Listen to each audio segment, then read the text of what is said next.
On Tech News Today, Google catches a creep and calls the cops after reading his email. Plus, Square wants to deliver your dinner, and China bans more foreign tech companies. All that and more coming up right now on Tech News Today.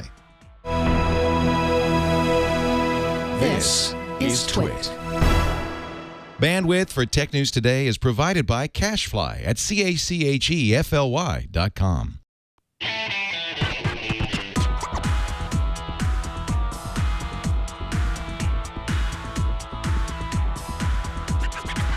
This is Tech News Today for Monday, August 4th, 2014.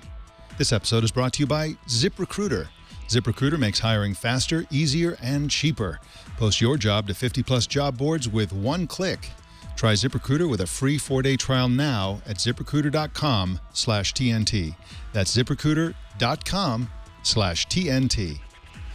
And by Squarespace, the all-in-one platform that makes it fast and easy to create your own professional website or online portfolio. For a free 2-week trial and 10% off, go to squarespace.com and use the offer code TNT. Tech News Today is the show where we talk about the tech news with the journalists who report it. Welcome to the show. I'm Mike Elgan. Anthony Nielsen is TriCasting today. Thank you for doing that today, Anthony. And Lindsey Turrentine is our co-anchor today. And every Monday, welcome Lindsey Turrentine. Hello. So you rocked it on Twit yesterday. That was quite a show. It was a very fun time. I had a great time. Yes, and everybody. Only my second time in the Brick House, and it was great. The first time was when I was hosting. That's right. And that was fantastic as well. We didn't have the legendary John C. Dvorak to contend with, as you did, but great job getting a word in edgewise. Thanks. I was very well positioned between John and Leah. That's right. Well, good job on that. Let's jump right into the news. Google turned in a Houston man after finding child pornography in his Gmail inbox. A company notified a child protection agency, which called the police. The man, who is a registered sex offender, is now in custody. The case raises questions about Google's policies for scanning the email of users. Marianne Russon is a technology reporter for the International Business Times, and she's calling in from London. Welcome, Marianne. Hi there. Now, how much do we know about Google's Gmail scanning and what sorts of things they're looking for? Well, we know that they've actually been doing this for quite a few years. It's not really a new thing. It's more just the issue that they never really explained that they were doing this. And basically, the situation basically came to a head last year when a U.S. judge ruled that they absolutely need to specifically say this. I believe they were being sued about the issue, saying that a whole bunch of claimants believed that Google had been violating state and federal laws, meaning that it was violating the privacy of millions of users, not just in the U.S., but all around the world. And so this was a U.S. ruling saying that Google really should be updating its terms of service and privacy policy. And so basically, Google specifically said, we're analyzing everything you use, everything you upload, you use, you send and receive in our services, whether it's adding a little restaurant tag to Google Maps or just sending an email to your friend. We are analyzing everything that you're sending so that we can send more relevant products to you and more customized search results. So, Marianne, can you tell us what you know about the particulars of this case? What's the history of the suspect? What was he doing? What did the police find? Well, basically what he was doing is he apparently sent 3 pictures of explicit content to a friend. And Google spotted this because they've got an image scanner, so it automatically tags. It's got technology to automatically tag these images and then send that information to Google, flagging it up as an alert. So when they got that, they immediately contacted, the National Center for Missing and Exploited Children, and that then tipped off the police. That's really interesting technology that they have. Now, as far as we understand, what they're doing is they're not really looking at pictures. They're looking at the hashes of pictures, which provide a kind of signature for an image, Yes. and then comparing it against the same sorts of scanning that they do for Google Images. They can figure out all kinds of things, which they demonstrated on Google+. There was a new product that they rolled out a couple of years ago where they demonstrated the ability to distinguish between adults and children on Google+. So that's one piece of technology they clearly have. They obviously have had for years the ability to detect when there's an inordinate amount of exposed skin in a picture. They can tell that. And then they must, and at the end of the day, though, after all this scanning, has got to be a flag that goes up where a human being goes in and verifies it, because I mean they're calling the police on people, and I doubt that they would rely entirely upon algorithms for that sort of thing. Now, the red flags in this case is this person's a convicted sex offender, so that may have been a red flag, although there was nothing, as far as we know, that was in his Gmail. So Google may have found that out somewhere else. Who knows? Maybe through Google search or something like that. And of course, whatever technology they have. And then one can imagine a likely scenario where they have a policy where they go in and they look for this particular type of crime to make sure to verify that that is what it is before they call the authorities. Yeah, each of the images actually gets a unique ID, and what they're doing is they're making a sort of fingerprint of all of these different images, and they're compiling it into a big database. So that's the point where the human comes in. So the unique ID that comes from the signature is something that then gets cross-referenced with this database. So are these images that Google has flagged, or is that database also cross-referenced with existing databases that law enforcement agencies have, databases of images that they know are out there? It's cross-referenced with companies, law enforcement, charities, but it's probably using a lot of the stuff that Google has found itself and has assigned an ID to. So then when they see something similar, the computer kind of makes that decision and flags it up as an alert. Now, Google claims that they don't search for other types of crimes. For example, they don't look for illegally downloaded content or evidence of hate speech or anything like that. They really keep it very narrowly. And in fact, they are required by law to report cases of child pornography when they see it. The whole question here is at what point do they go looking for it in people's emails? Now, a few other salacious details about the alleged perpetrator. He works at Denny's, and when they basically raided his house, they found on his phone and on his tablet all kinds of child pornography, and they also very creepily found, according to the New York Daily News, pictures that he had taken as a cook at Denny's of children who were customers at the restaurant. Not a lot of detail about those, but anyway, the point is that the Gmail flagged it, the police moved in, and they found massive amounts of evidence. And of course, he's already served many, many years as a child offender. Now, Gmail has more than 400 million users. And, this is just Gmail. Of course, there were other evidence that they found. For example, they found text messages where he was discussing his child pornography hobby or whatever you want to call it. And so there's just massive amounts of evidence. The police are super grateful that Google is doing this. Marianne, do you think that there's any sort of controversy in here? Of course, everybody wants to jail child pornographers and other creepy weirdos. Do you think there's going to be any controversy, though, with Google going in and sort of doing this kind of scanning? I think there has been a controversy for quite a while, particularly with all the NSA revelations. Pretty much people have just been saying, and it's becoming a thing that people are saying on the internet, if you really care about your privacy, you really need to stop using, these well-known products. Stop using Facebook. Stop using Gmail. Don't be using any of it, because they've even said themselves that there are back doors which the NSA forced so that they could get these revelations. So we know this is a problem already. We know that there's a certain amount of risk if you're using these services. So the issue is, obviously there is a big controversy, but this is ongoing probably over the last 5 years since there were Google Street View cars coming all over the world through our towns and cities. Do we want this stuff on the internet? Should Google be allowed to have this sort of power? But I feel it's part of an ongoing discourse. Perhaps this story highlights more to people, this is really what's happening. Whatever you're sending to your partner, to your friends, Google is seeing this. So do you really want to be using the service? But then again, you could easily live under a tin hat and not use anything. Marianne, do you think that this will send criminals who are engaged in this kind of activity to other services? Or do you think that really doesn't matter whether it's Gmail or Yahoo Mail or anything else, the same type of activity is happening behind the scenes? I would certainly hope that this would dissuade some people, the way that maybe shows like CSI dissuade people from committing crimes, for example. But if you really wanted to do something bad, you could find a way. You could use Tor, the anonymizing network, even though they're saying now that has been, hacked into as well. There's different things you can do. If you want to find a way to do something, as we say in England, dodgy on the internet, you can find a way. You just need to know the right sort of people. But your everyday sort of person, if you have an everyday kind of sex offender, hopefully they wouldn't have knowledge of that technology, so maybe this will put them off.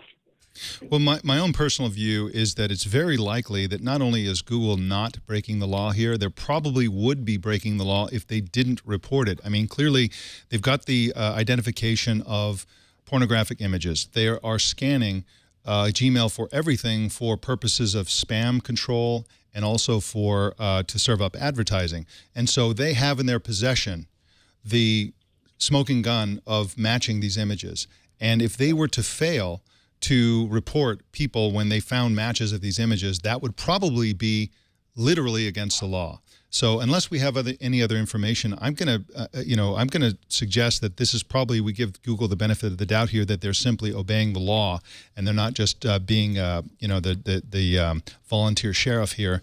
They're doing what is required of them by law. That's true. I mean, they say the same thing about Facebook. A lot of people who are Facebook volunteers, there's been blogs written whereby they're saying, please don't send in ridiculous reporting something that you don't like that's not important, because we're doing really important work here where we're finding children who are contacting us reporting images saying that they're being abused, and we want to help them. So, please take it seriously that what you're doing on Facebook, there's a lot of other stuff going on in the background. Absolutely. Well, Marianne Russon is at ibtimes.co.uk, and you can follow her on Twitter at Concertina226. Thank you so much for joining us all the way from London, Marianne Russon. Thank you. Bye-bye. All right. Well, just a sec, we're going to talk about a new business that Square wants to get into. But first, I want to tell you about ZipRecruiter. If you're a manager that hires people, or if you own a small business, the most important decision you will ever make is who you hire. If you hire the wrong people, your business could fail. And if you hire the right people, your business could succeed wildly. And that's why you want to make that decision very, very carefully. But the problem is the best candidates are spread all over the internet on dozens of job boards, all the social networks. And so what are you going to do to go find all those people? ZipRecruiter is the solution. ZipRecruiter not only lets you post to over 50 job boards with one click, but they maintain a well-stocked resume database. So they've already got many of the people that you are looking for. You can search over 4 million resumes with thousands of new ones added every single day. ZipRecruiter can even send you resume alerts when new candidates match your search, so you can jump on them quick and hire them before your competition does. You can find candidates in any city or industry nationwide. Just post once and watch your qualified candidates roll in with ZipRecruiter's easy-to-use interface. Now, once you have your potential candidates, ZipRecruiter solves the problem of candidate overload, because they'll sort through those and offer up only the most qualified candidates. So you don't have to sort through the thousands and thousands of candidates you might get, just the ones that are genuinely qualified for the job, and then you can hire that person fast. I'll find out why ZipRecruiter has been used by over 200,000 businesses. Right now, our listeners can try ZipRecruiter for a free 4-day trial. Go to ZipRecruiter.com/TNT. That's ZipRecruiter.com/TNT. And we thank ZipRecruiter for their support of Tech News Today. Well, Lindsey, it looks like Square wants to make house calls. That's right. Payment service Square is attempting to diversify by acquiring a food delivery service called Caviar. The service, which is one of many in this competitive landscape of urban food delivery, specializes in delivering food from restaurants that don't typically deliver food. Jason Del Rey, who's a senior editor for Recode, is here to talk about it with us. And Jason, what's new with this story? Has anything happened this morning? So within the last 15 minutes, Square published a blog post announcing that this deal is now official. They have acquired Caviar and plan to get into food delivery in sort of a big way. That's amazing that they would get into this business, because, of course, delivery business, I mean, it's one thing to be a payments company where they really have this great thing going and they're sort of building up their sort of point of sale thing. Now they've got one of those kinds of businesses where they have to slog through city by city and do physical delivery and meet space. It's kind of a risky thing, don't you think, for this company? It doesn't scale very well, for example. Yeah, I mean, I think all of their moves outside of their core payment processing foundation could be looked at as risky moves. They've rolled out several over the last 6 months. Square Capital, which is a lending program for small businesses. Square Feedback, which is sort of a customer survey product, and then all the stuff they're doing on the consumer side. Square Wallet was their big bet for many years, which failed. Now they've rolled out Square Order, a pickup app. So they're determined to diversify and not depend solely on payment processing and the margins associated with that. So this is another risk, I would say. What are the terms of this deal, and how could that payment service and a delivery service tie together to make something a little bit more for Square if it works out? So terms of the deal, they're not disclosing. The Times reported this is $90 million all stock. I've been able to confirm the all stock part. I haven't independently confirmed the price, but it's interesting to note, back in December, Jack Dorsey told his staff that he was returning 10% of his shares to the company to possibly be used in future acquisitions. So it looks like that gift back to the company is what perhaps enabled them to make an acquisition like this. As for integrations, you could see Caviar delivery ordering being integrated into the Square pickup app sometime in the future. So you have one app to browse through pickup and delivery options. And you know, Caviar's model is interesting. They're not taking a payment processing cut. They're taking anywhere from 10% to 25% fee of the total bill from the restaurant. And then the delivery fee that customers have to pay goes straight to the delivery person. So this is a different model than Square's. Whether they keep it the same or package it together with Square's other products remains to be seen. Now, Caviar currently operates in 10 cities. They charge $9.99 per delivery, although they told you, I believe, that they would soon be dropping the fee to $4.99. Is that correct? Yeah, they one of my colleagues has been working on a related story and has been talking with them pretty frequently. And so I think they actually sent out a note to some customers this morning announcing the $4.99 fee. Whether that's a move to try to get some, added traction and publicity at the same time of the acquisition, who knows? But that would be smart. And, of course, the CEO is Twitter co-creator and co-founder Jack Dorsey. And you wrote that this was an attempt to help Square justify its $5 billion valuation. If they're valued at $5 billion, do they really need to justify it with acquisitions? Well, if they want an exit, and so it wasn't the acquisition itself, but it's the matter of they're trying to break into different categories that will allow their margin profile to look differently than it currently does. And a different margin profile could help them, if you're talking about an IPO, get a multiple a multiple valuation as a public company that they couldn't get now, sort of just working within the payments business that they're in. So today, Recode published a great story, I think it was Liz Gans, about the instant gratification economy. And Liz Gaines. How we all expect, Liz Gaines, sorry about that.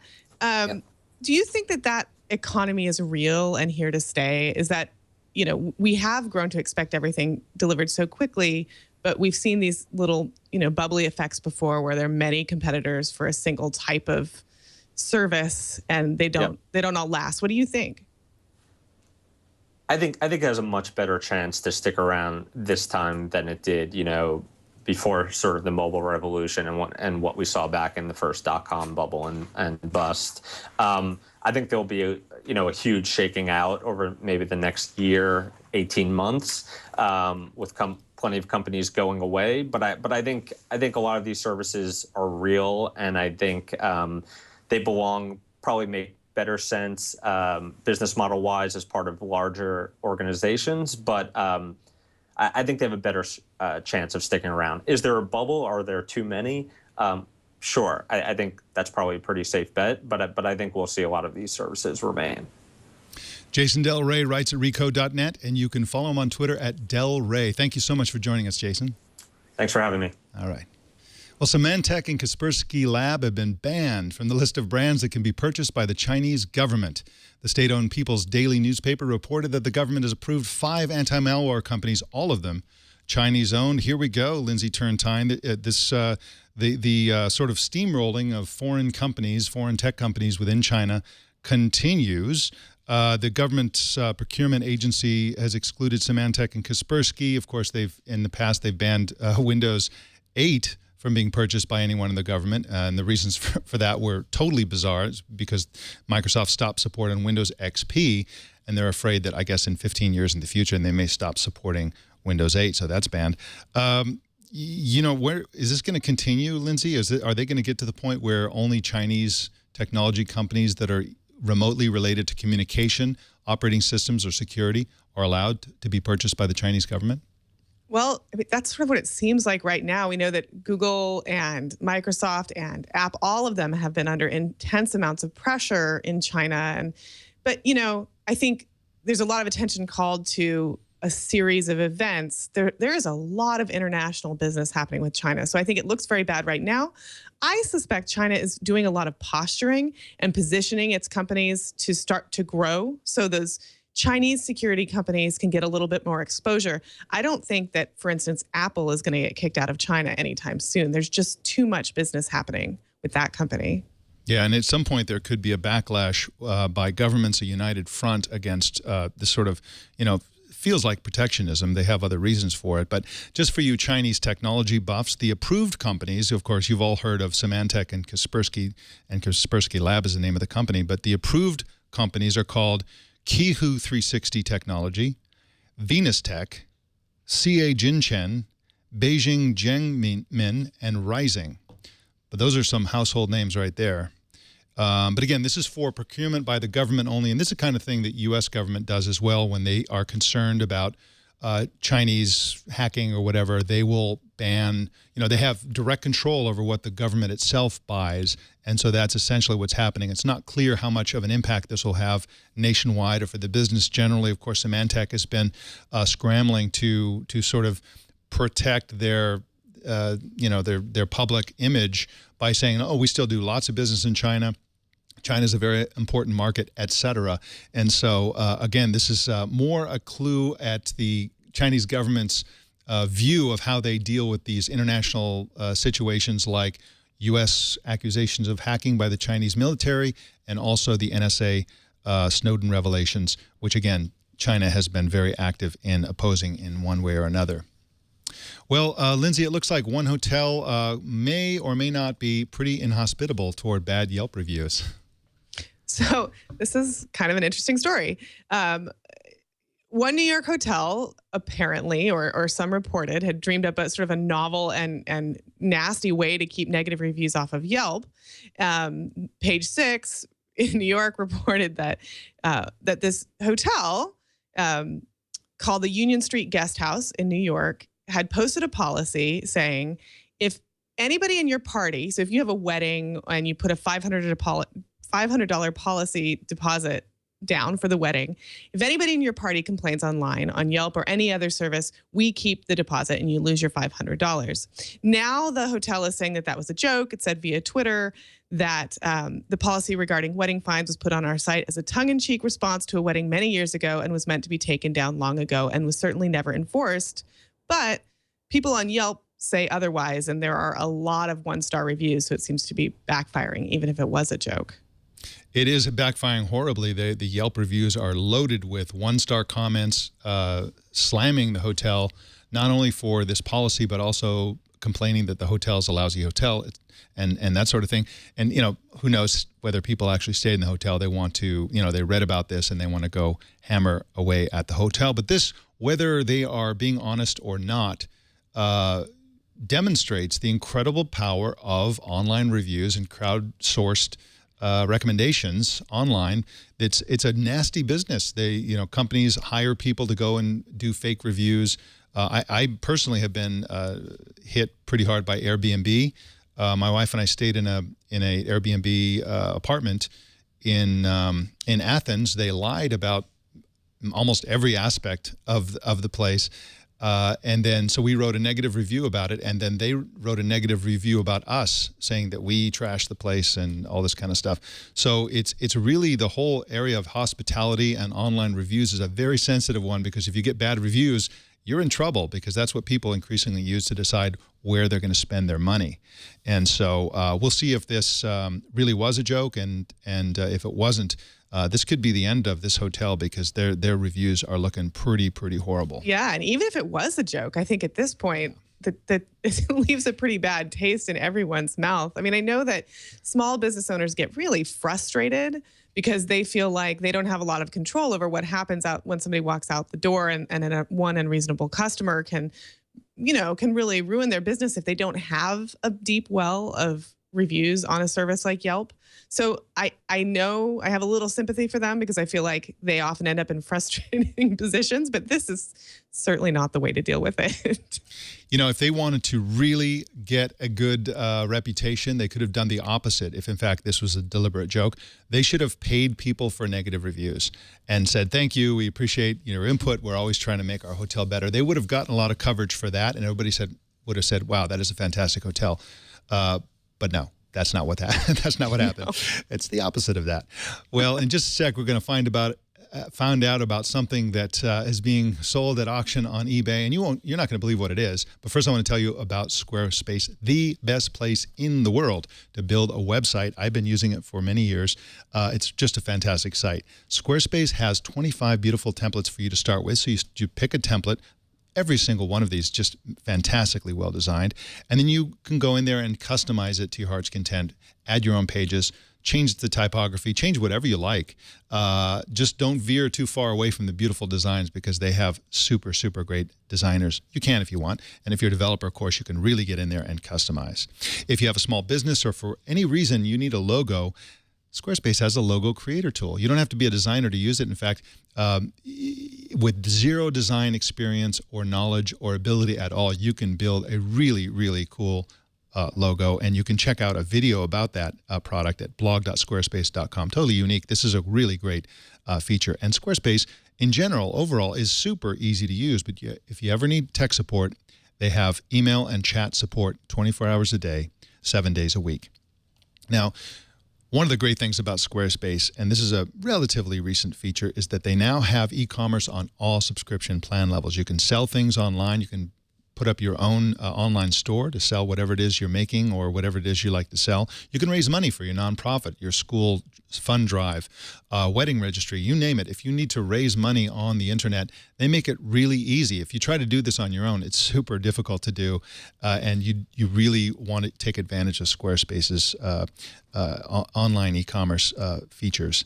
You can create flexible coupons, for example, that apply to all orders. So orders that meet a certain minimum or for specific products can be applicable for the coupon. And of course, they have unified inventory management, express checkout mode, data export, social integrations, order confirmation emails, and so much more. So it's not just, they don't just enable you to take credit cards, they give you the whole soup to nuts offering for doing real e-commerce online. It starts at just $8 a month.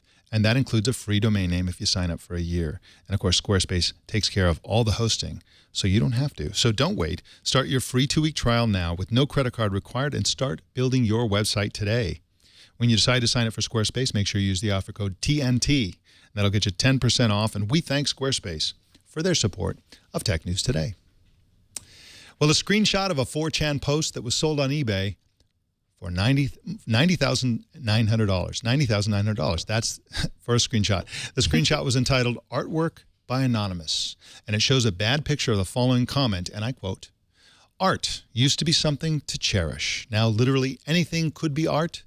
This post is art." The highest bidder will be sent a framed printout of the screenshot. Wow.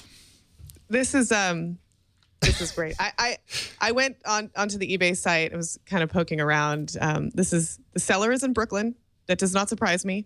They also have a bridge they'd like to sell you. And plenty of hipsters. to sell you 4chan screenshot art. But what's interesting about this to me is that it's not just, it doesn't seem like a stunt. There are a lot of bids here, like 40. Yeah. Maybe. I'm just eyeballing it. It's yeah, just inching their way up. But some of them are kind of random amounts. Like there was one bid for $42,042. So there's a little humor in there, I think. With 4chan involved, inevitably, this is very stuntish. However, the seller actually requires that there are no refunds and so on. So we'll see if actual money has changed hands here. I kind of have doubts, but we'll see how this goes. And who knows? If it works out for them, maybe they could just print another copy and sell another one. Maybe. I want it to be real. Yeah, I do. I'd like to buy it and hang it in my living room for all to see. This is sort of along the lines of the mac and cheese. Yeah, or the Kanye West. Somebody on Etsy sells Kanye West tweets that have been embroidered and framed. That takes real work. Yeah, real work, real physical goods. Probably significantly more value than this because it involves actual yarn. So we'll see how that goes. Well, that is more or less the tech news today. Lindsey, Turrentine, what have you been working on these days besides grappling with John C. Dvorak on Twit? CNET has just rolled out its updated iOS app, and it's a really great update. So we're happy about that. Go download it. All right, wonderful. Well, thank you so much for joining us. We'll see you next Monday. All right, have a good week. All right, you too.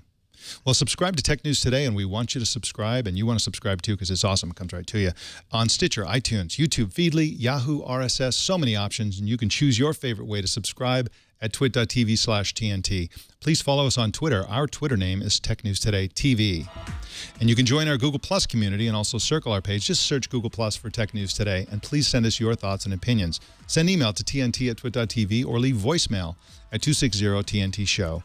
And don't miss our evening newscast, Tech News Tonight, at 4 p.m. Pacific tonight and every weeknight right here on the Twit Network.